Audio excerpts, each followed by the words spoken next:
Audio Jungle.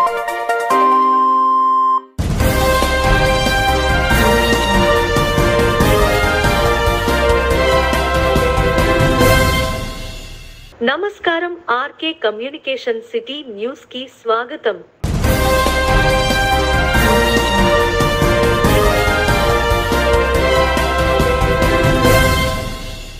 ప్రగతిశీల భావాలు కలిగిన కవిగా, నీతి నిజాయితీలతో పనిచేసిన ఉత్తమ రెవెన్యూ అధికారిగా, పేద ప్రజల పక్షపాతిగా సోమేపల్లి వెంకట సుబ్బయ్య చేసిన బహుముఖ సేవలు చిరస్మరణీయమని పలువురు వక్తలు నివాళులు అర్పించారు.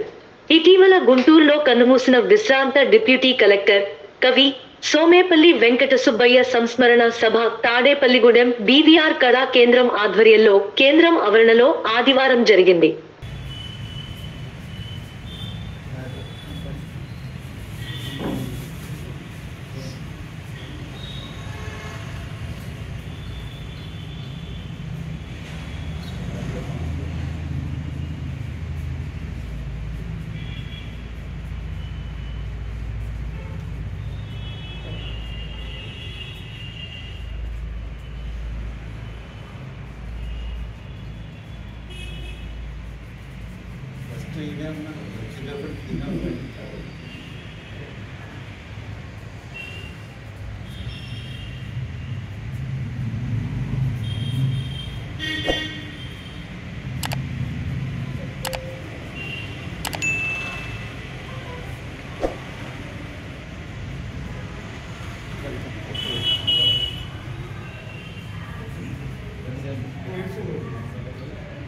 చేసిన పెద్దలందరికీ నమస్కారం.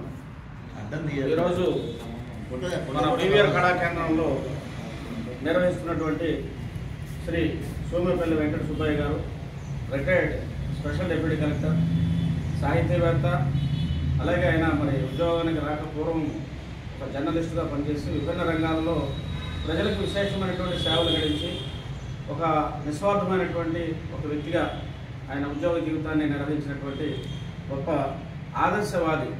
మరి బీవీఆర్ కళాక్షేత్రాన్ని, కళా కేంద్రాన్ని మరి ప్రారంభించినప్పుడు ఆయనే అప్పుడు ఇక్కడ తహసీల్దార్గా కూడా పనిచేస్తున్నటువంటి సమయం. ఆయన మరి ఈ కేంద్రం వ్యవస్థాపక సభ్యులుగా కూడా వారు ఇక ఈరోజు ఒక విశిష్టతని, మరి ఈ కేంద్రం యొక్క విశిష్టతలో ఆయన కూడా భాగస్వామి. మరి వారు మనల్ని విడిచి వెళ్ళిపోవడం అనేది తీరని లోటు.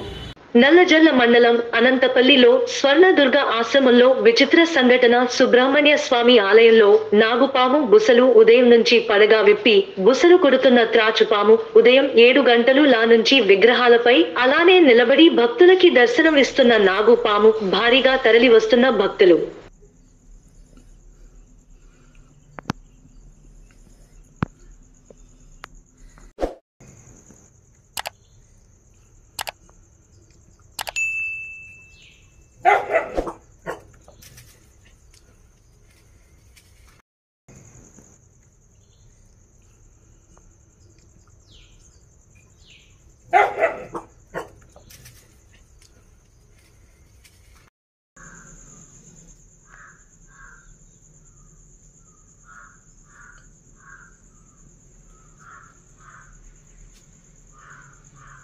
JN1 పేరుతో మరోసారి విజృంభిస్తున్న వైరస్ ని ఎలా ఎదుర్కోవాలి, వైరస్ సోకకుండా తీసుకోవాల్సిన జాగ్రత్తలపై ప్రముఖ పల్మనాలజిస్ట్ డాక్టర్ అనూషతో మా ప్రతినిధి శివప్రసాద్ ఫేస్ టు ఫేస్. అయితే కోవిడ్-19 2021 అంటే 19 తర్వాత 2020-2021లో 3 వేవులుగా కోవిడ్ రావటం, ఆ తర్వాత గవర్నమెంట్ ఏదైతే ఉందో 2 వ్యాక్సిన్లు 2 డోసులు ఇవ్వటం, తర్వాత ఒక బూస్టర్ డోసును కూడా ఇవ్వటం. అయితే ఆ కోవిడ్ని జనం అందరూ మర్చిపోయిన తరుణంలో మళ్ళా ఒకసారి JN1 అంటూ రూపాంతరం చెంది మళ్ళీ కేసులు నమోదు అవుతున్న తరుణం.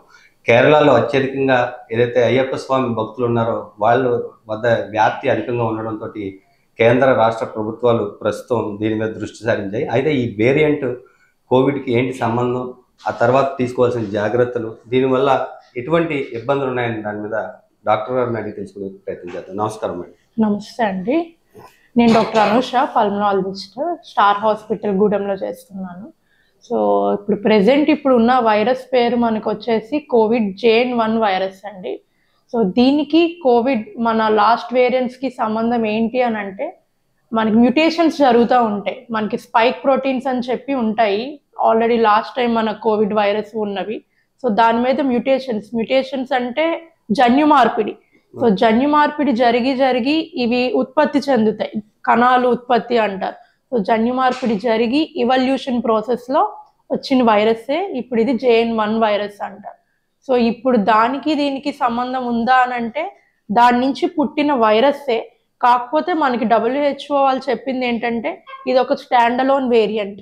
లాస్ట్ టైం మనకు వచ్చిన కోవిడ్ వేవ్ 1, వేవ్ 2, వేవ్ 3 లాగా దీన్ని వేవ్ 4, వేవ్ 5గా మనం భావించలేం ఒకవేళ వచ్చినా సరే, బికాస్ ఇది ఒక స్టాండ్ అలోన్ వేరియంట్ కింద సెపరేట్ గా భావించడం జరుగుతుందండి. ఎటువంటి లక్షణాలు ఈ రోగకు ఉండే అవకాశం ఉందండి? లక్షణాలు బికాస్ ఇది మనకి కోవిడ్ యొక్క నుంచి వచ్చిన మ్యూటేటెడ్ వైరస్సే కాబట్టి లక్షణాలు మోస్ట్లీ ఊపిరితిత్తులకి సంబంధించి ఉంటాయండి.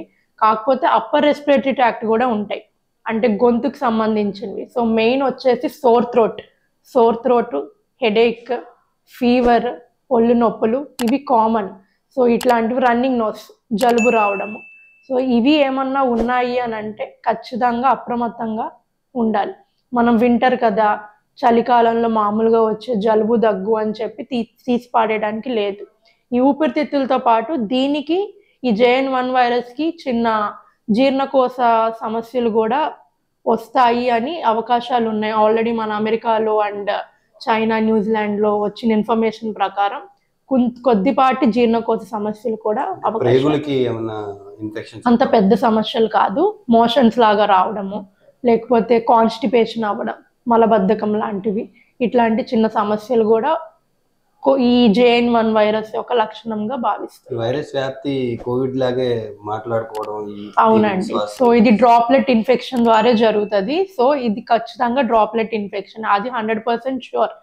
సో మనకి ట్రాన్స్మిషన్ అన్నది ప్రీవియస్ వేవ్స్ కంటే కూడా చాలా ఎక్కువ ట్రాన్స్మిషన్ అనే మనం చెప్తున్నారు.